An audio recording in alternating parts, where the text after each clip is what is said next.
ధ్యాన మిత్రులకు నమస్కారం. ఈరోజు మనము భగవద్గీత 11వ అధ్యాయము విశ్వరూప సందర్శన యోగంలో 19వ శ్లోకాన్ని నేర్చుకుందాం. అనాది మధ్యాంతమనంత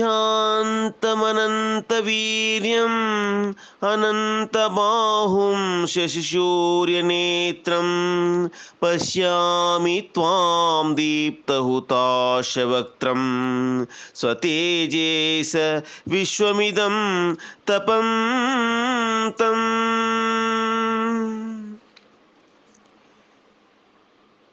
అర్జున ఉవాచ, నీవు ఆది మధ్యాంతరహితుడవు, అపరిమిత శక్తిశాలివి, అసంఖ్యాకములైన భుజములు గలవాడవు. సూర్యచంద్రులు నీ నేత్రములు, అగ్నివలే నీ ముఖములు ప్రజ్వరిల్లుచున్నది. నీ తేజస్సుతో ఈ జగత్తు తపింపచేయుచున్నవాడవు. అట్టి నిన్ను నేను చూచుచున్నాను అంటున్నాడు అర్జునుడు.